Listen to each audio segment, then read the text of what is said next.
All right, so I just watched Masters of the Universe, and this will be a spoiler-free, just a reaction video. I'm not trying to do a full review here, so don't worry if you haven't seen the movie. I'm not going to run through the plot or any spoilers. All right, so I had a ticket to the regular showing of this for Wednesday night.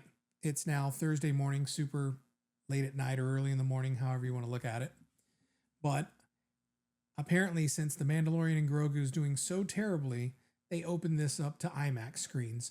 So I changed my ticket to the IMAX for Masters of the Universe. Now, at first, I was worried because it showed that there was only 4 people in my entire theater. And I guess that's because it being moved to the IMAX. But there must have been a lot of walk-up traffic because my theater at 7:30 p.m. for the IMAX showing on a Wednesday night was 70% full. And what I didn't realize was at the same theater, 2 other theaters in the AMC, it was showing there as well. One in the Dolby Premiere Theater and one in something called ScreenX. I didn't even know what that was. I had to Google it when I was leaving. And apparently it's a movie theater that stretches the sides of the movie onto the walls. If you've ever watched a movie like that, let me know if that's worth it. It sounds cool, but it may not be cool. But if you've done it, let me know what you thought of it in the comments. It's apparently a 270-degree viewing experience, so I might give it a try. I don't know what's left out there. Maybe I'll go see He-Man again in that. So anyway, back to He-Man. I went because of the age, and I grew up with He-Man. I had the original toys. I watched the cartoon. I even experienced my first Hollywood disappointment of an IP when I saw the 1987 movie. I don't hate that movie, but I didn't like it. I was a kid and I wanted to see, basically for me, the best part about the He-Man was the comics and the toys during the original run. Those were dark. They were like Conan. There was no Prince Adam. There was no, a lot of the bullshit that's in the later cartoon, the jokey, the campiness, that wasn't there. And I preferred that. I'm a little kid whose parents they let me watch Alien. They let me watch, Terminator. They let me watch RoboCop. We had RoboCop toys when I was a kid, so it was a different time. And basically, I wanted to see a sword and sorcery movie, not anything set on modern day Earth. And that's what I didn't like about the first movie. And before going into this movie, it's what I thought I was going to really hate about this movie. So when I found out the Earth aspect was here, my expectations were low. And when I saw the he/him tag in the trailer and that he worked for HR, my expectations laid on the floor and started pounding their face to try to get to the basement. And this is just because we've been hoodwinked so many times with girl boss bait and switch. I expected to hate Tila. Thanks, Kevin Smith. Anyway, I just want to report on this movie that although it's campy as fuck, it is campy as fuck.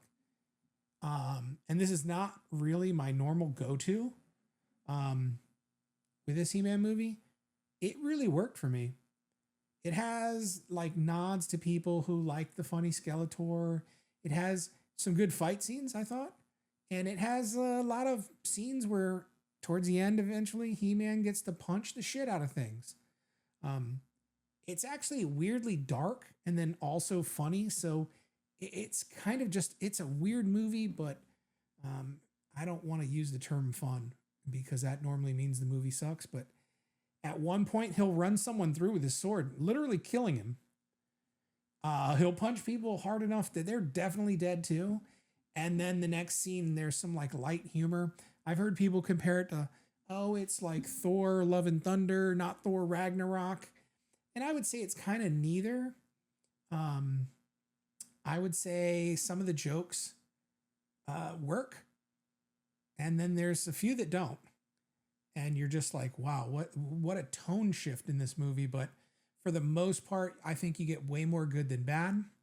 I've already seen some negativity and people just really kind of shitting on the movie, saying it's woke. I don't think it's woke. I don't think Tila's a girl boss. He doesn't know how to use his power. He lost the sword. She's not bossing him around. And, she doesn't boss around Man-at-Arms, her father. I mean, they got their ass kicked. And I think, you know, let me stay away from spoilers. But anyway, I don't think there's girl boss stuff in it. I don't think there's anything woke that they're not making fun of. So I can tell how people out there are jaded. They've had a lot of their great properties just destroyed by stupid woke shit, and they're tired of it. And then when they sniff just the tiniest bit, they lose their fucking minds. So I feel like you can go into this movie, and if you don't if you're not actively looking to hate it, you're gonna like it. I don't think anything in it kills the movie, even some flop jokes. And I definitely get why people, you know, might be looking for it, but I think, you know, relax.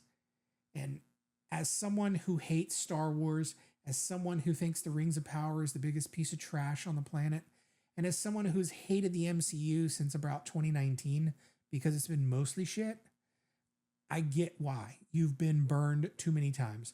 But in my opinion, go see this movie. I hate using the word fun, like I said, but damn, it's kind of fun. There's like some laugh out loud funny scenes. Again, it's campy, and you can tell that the people who made it like actually like the property.